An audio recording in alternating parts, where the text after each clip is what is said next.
ಕಾನೂನು ಬಾಹಿರವಾಗಿ 41 ಕಾರ್ಮಿಕರ ವರ್ಗಾವಣೆ ಮಾಡಿದ ಕಂಪನಿಯ ಮೇಲೆ ಕ್ರಮಕ್ಕೆ ಆಗ್ರಹಿಸಿದ ದಲಿತ ಅಲ್ಪಸಂಖ್ಯಾತ ಹಿಂದುಳಿದ ಸಂಘಟನೆಗಳ ವತಿಯಿಂದ ಗಿರಣಿ ಚಾಲ್ ಸಾರ್ವಜನಿಕರು ಸೇರಿದಂತೆ ನೂರಾರು ಕಾರ್ಯಕರ್ತರು ಪ್ರತಿಭಟನೆ ಮುಖಾಂತರ ಮನವಿ ಪತ್ರ ಸಲ್ಲಿಸಿದರು. ಈ ಸಂದರ್ಭದಲ್ಲಿ ಮೋಹನ್ ಹಿರೇಮನಿ ಸೇರಿದಂತೆ ಹಲವಾರು ದಲಿತ ಮುಖಂಡರು ಭಾಗವಹಿಸಿದ್ದರು. 7/12/2024 ತನ್ನ ಮನೆಯ ಮೇಲ್ಮನೆಯಲ್ಲಿ ನೇಣು ಹಾಕಿಕೊಂಡು ಸತ್ತಿದ್ದು ಇರುತ್ತದೆ.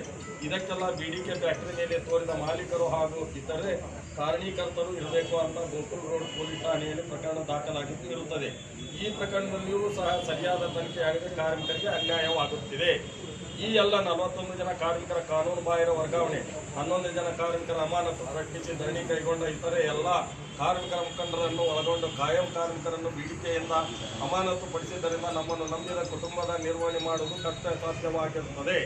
ಆದ್ದರಿಂದ ಇದೇ BDK ಕಂಪನಿಯಲ್ಲಿ ಕೆಲಸ ಮಾಡುತ್ತಿರುವ ಅಮಾನತುಗೊಂಡ ಕಾರ್ಮಿಕರಿಗೆ ಅವರ ಸವಲತ್ತುಗಳನ್ನು ಕೊಡಿಸುವಂತೆ ಸರ್ಕಾರ ಮಾಡಿದ ಇತರೆ ಕಾಯಂ ನೂರಾರು ಕಾರ್ಮಿಕರನ್ನು ಸಹ ಕೆಲಸದಿಂದ ವಜಾ ಮಾಡಿದ್ದು ಈವರೆಗೂ ಯಾವುದೇ ನ್ಯಾಯ ದೊರಕಿರುವುದಿಲ್ಲ. ಇದನ್ನು ಪ್ರತಿಭಟಿಸಿ BDK ಮುಂದೆ ದಿನಾಂಕ 1/4/2025 5/4/2025 ದಿನಾಂಕದವರೆಗೆ ಮುಷ್ಕರ ಮಾಡಲು ಯೋಜನೆ ಕೈಗೊಂಡಿದ್ದು ಸೂಕ್ತ ಪೊಲೀಸ್ ಬಂದೋಬಸ್ತ್ ನೀಡಲು ಕಳಕಳಿಯಿಂದ ಕೇಳಿಕೊಳ್ಳುತ್ತೇವೆ.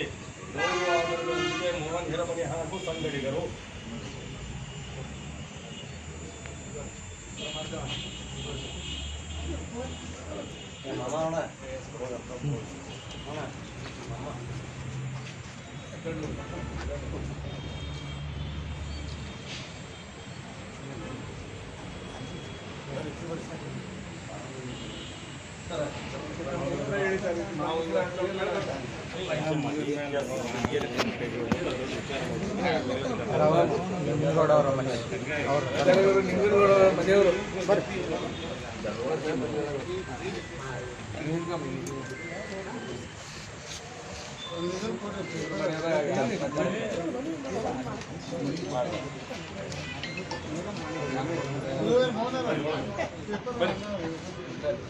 ರಮೇಶ್